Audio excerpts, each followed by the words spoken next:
Assalamualaikum warahmatullahi wabarakatuh. Halo, jumpa lagi di channel Tim Story Dunia. Apa kabar semua? Semoga semuanya selalu dalam keadaan sehat dan bahagia. Amin.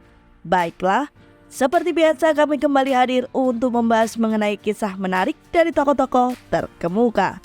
Dan kali ini kami akan mengajak kalian semua untuk membahas salah satu adipati agung wanita Rusia yang menjadi seorang ratu di kerajaan Belanda. Dirinya adalah Anna Pavlovna yang merupakan putri bungsu dari Tsar Paul I. Penasaran dengan kisahnya? Baiklah, sebelum kita melangkah untuk mulai membahas kehidupan pribadinya yang cukup menarik, bagi penikmat baru dari channel kami, untuk sudi menekan tombol like, subscribe, dan aktifkan lonceng notifikasi agar selalu mendapatkan info jika kami memiliki video baru lainnya. Dan untuk kalian yang tidak sempat melihat video kami yang lalu, di mana kami membahas Pangeran Gustav Adolf yang merupakan calon raja Swedia, namun harus tewas secara mengenaskan, dapat dilihat di video kami sebelumnya ya.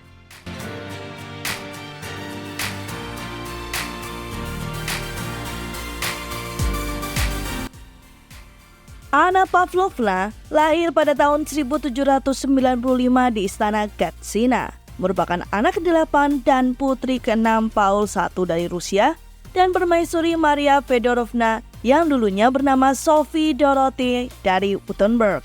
Setelah kematian nenek dari pihak ayah Anna, yakni Catherine yang Agung, pada tahun 1796 ayahnya menjadi kaisar, tetapi digulingkan dan dibunuh pada tahun 1801.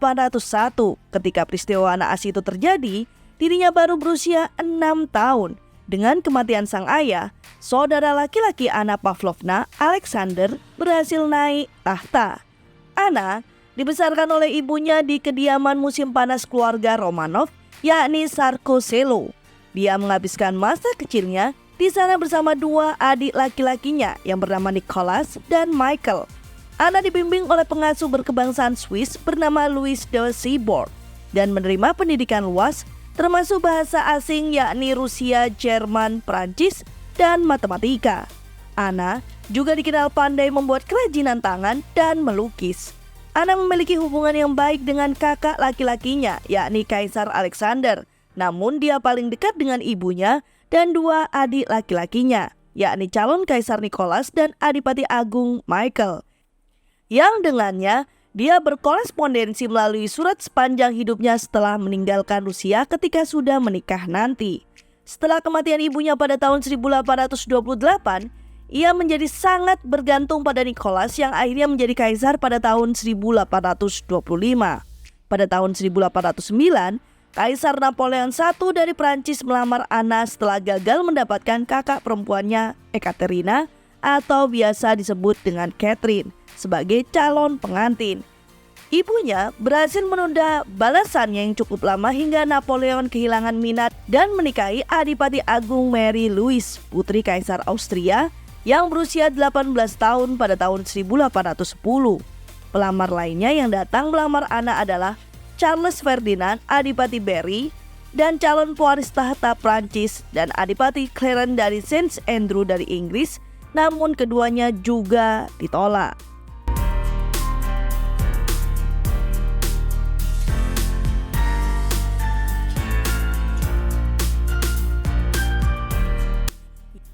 Pada tanggal 21 Februari 1816 di Gereja Agung Istana Musim Dingin di Saint Petersburg, ia menikah dengan Pangeran Orange yang kemudian menjadi Raja William II dari Belanda. Pernikahan tersebut diusulkan oleh saudara laki-lakinya, yakni Tsar Alexander I pada tahun 1815 sebagai simbol aliansi yang dibentuk setelah Kongres Wina, karena Peter yang Agung telah memutuskan bahwa tidak ada anggota keluarga Romanov yang boleh dipaksa menikah di luar keinginan mereka. William diundang ke Rusia sebelum pernikahan agar Anna dapat mengenalnya dan setuju untuk menikah dengannya.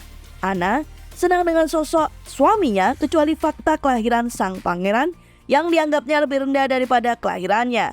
Pada saat pernikahan mereka, disepakati bahwa anak-anak Pangeran Willem harus dibesarkan sebagai Protestan, meskipun Anna sendiri tetap menjadi Ortodoks Rusia. Pasangan itu tinggal di Rusia selama 1 tahun, diberi mahar 1 juta rubel, dan pengasuh sang Grand Duchess yang bernama Bronchis menemaninya ke Belanda.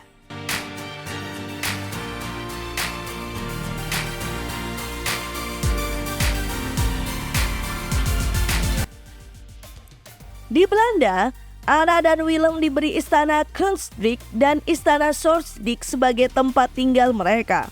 Anna Pavlovna terkejut dengan perbedaan antara Rusia dan negara asal barunya karena jarak antara bangsawan dan rakyat jelata serta antar bangsawan dan masyarakat lainnya jauh lebih egaliter di Belanda dibandingkan di negara asalnya Rusia, dan dia mengalami kesulitan menyesuaikan diri dengan hal ini. Pada masa itu, Belgia masuk dalam kerajaan bersatu Belanda. Anna dan Willem lebih memilih Brussel daripada Belanda dan tinggal di sana sampai revolusi Belgia terjadi pada tahun 1830. Fakta menarik lainnya nyatanya, Willem lebih memilih Brussel sebagai tempat tinggalnya saat itu karena hubungannya yang buruk dengan ayahnya, yakni sang raja. Anna lebih menyukai Brussel daripada wilayah utara karena masyarakat aristokrat Prancis di Brussel yang kurang egaliter lebih mengingatkannya pada kehidupan istana di negara asalnya Saint Petersburg dibandingkan dengan kehidupan istana yang egaliter dan lebih sederhana di Den Haag. Ia juga populer di kalangan bangsawan Belgia dan masyarakat kelas atas yang tetap setia kepada House of Orange pada tahun-tahun pertama setelah deklarasi kemerdekaan Belgia. Tahun 1820-an didominasi oleh kelahiran anak-anaknya. Anna dan William memiliki 6 orang anak. Yang pertama, William III dari Belanda. Yang kedua, Willem Alexander Frederick Constantine Nicholas Michael yang dipanggil dengan Sasa. Yang ketiga, William Frederick Henry. Yang keempat, Pangeran William Alexander Ernest Frederick Casimir. Dan yang kelima, William Alexander Ernest Frederick. Dan yang keenam, yakni Wilhelmina Mary Sophie Louise yang merupakan satu-satunya anak perempuan mereka. Anna memiliki hubungan yang baik dengan semua putra-putrinya seperti Henry dan Sophie, tapi favoritnya adalah Alexander. Namun ia memusatkan perhatiannya pada putra sulungnya, Willem, karena posisinya sebagai ahli waris. Hubungannya dengan putra sulungnya tegang dan komentar-komentar di dalam suratnya menunjukkan bahwa dia mencoba mendominasi dan mempengaruhi putranya meskipun dia tidak berhasil. Pernikahannya penuh badai. Sejak awal, Anna menganggap dirinya lebih unggul pangkatnya daripada Willem. Pada tahun 1829, beberapa perhiasannya dicuri di Brussels dan dia mencurigai pasangannya yang mencurinya karena dia pada saat itu terlilit hutang dan bergaul dengan orang-orang yang dianggapnya patut dipertanyakan. Perzinahan pasangan menimbulkan konflik di antara mereka. Revolusi Belgia memaksa Anna dan Willem meninggalkan rumah mereka di Brussels dan pindah ke Belanda. Selama revolusi, Willem dan ayahnya, yakni sang raja, mempunyai pendapat yang berbeda tentang cara menghadapi revolusi, dan Anna bertindak sebagai mediator untuk meredakan ketegangan di antara mereka. Ini adalah satu-satunya kesempatan ketika Anna terlibat dalam urusan politik. Dia menunjukkan dukungan kepada pasangannya di depan umum dan menemaninya ketika ayahnya mengasingkannya ke Willenburg dekat Moorrecht. Setelah tahun 1830, Anna tinggal di Belanda sebagai putri mahkota dan fokus pada peran ini. Selama berada di Belanda, ia mempelajari bahasa, sejarah, dan budaya Belanda, serta mendirikan lebih dari 50 panti asuhan. Anna berbicara bahasa Prancis dengan pasangannya, karena bahasa Prancis adalah bahasa internasional aristokrasi Eropa. Tetapi, dia dibimbing dalam bahasa Belanda oleh Arie van der Spoot dan menjadi lebih baik dalam bahasa Belanda daripada Willem sendiri. Dia menganggapnya sebagai tugasnya untuk memenuhi peran publiknya sebagai wanita kerajaan dan amal adalah bagian dari peran ini. Selama revolusi Belgia, dia mendirikan rumah sakit Willem Hospital di Den Haag untuk tentara yang terluka yang ia kunjungi. Setelah kematian ibu mertuanya pada tahun 1837, ia mengambil alih perlindungan organisasi amal dari yayasan sang ibu.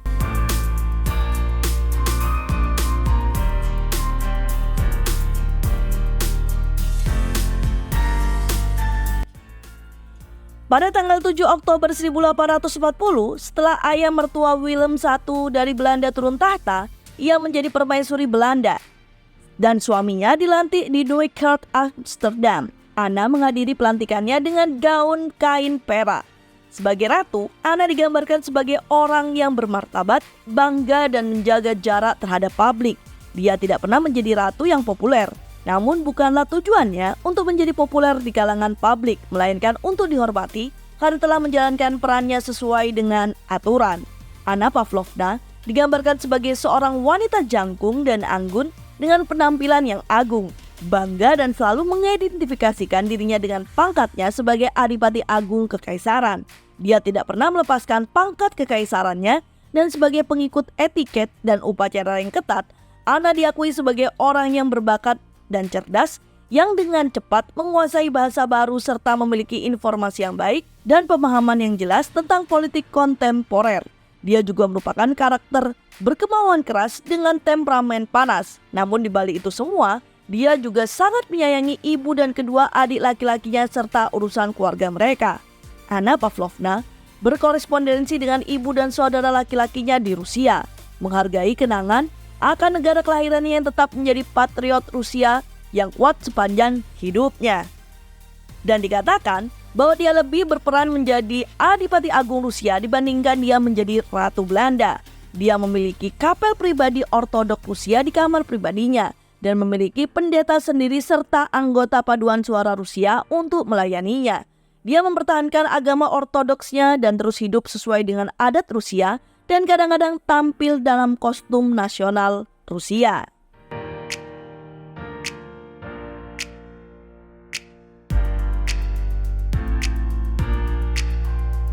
Raja Willem jatuh sakit dan meninggal pada Maret 1849. Anna hadir bersama putranya, yakni putra mahkota. Kematian mendadak William dikabarkan mengejutkan Anna. Dia meninggal dengan hutang yang besar. Anna terpaksa menjual sebagian harta miliknya demi mempertahankan tempat tinggal pilihannya, Istana Sorjek. Sebagai janda ratu, Anna meninggalkan istana kerajaan, pensiun dari kehidupan istana dan menjalani kehidupan pribadi. Hubungannya dengan putranya, Raja William III selalu tegang dan dia pernah berkata dengan nada menghina tentang putranya bahwa dia sedang menjadi raja kerajaan konstitusional. Dia tidak akur dengan menantu perempuan dan keponakannya, Sophie, yang dinikahi putranya di luar keinginannya. Dia adalah putri dari saudara perempuan yang paling kurang akur dengannya, yakni Catherine, yang mana diduga Anna iri dengan kecantikan Catherine dan statusnya sebagai anak kesayangan ibu mereka. Dia memiliki hubungan yang lebih baik dengan kedua anaknya yang masih kecil. Namun karena mereka berada di luar negeri, tahun-tahun terakhirnya terasa sepi. Ia mempertimbangkan untuk kembali ke Rusia setelah konflik dengan putranya pada tahun 1855. Tetapi pada akhirnya, dia tidak melakukannya. Pada akhirnya, Anna meninggal pada 1 Maret 1865. Baiklah, itu adalah cerita hidup yang cukup singkat dari Grand Duchess Anna Pavlovna yang menjadi Ratu Belanda namun tetap cinta tanah airnya. Semoga cerita kami selalu dapat menjadi hiburan yang syarat akan informatif. Dan tentunya kami selalu menunggu saran dan komentar dari para penikmat tim Story Dunia. Dan seperti biasa, nantikan cerita menarik lainnya di channel tim Story Dunia. Wassalamualaikum warahmatullahi wabarakatuh.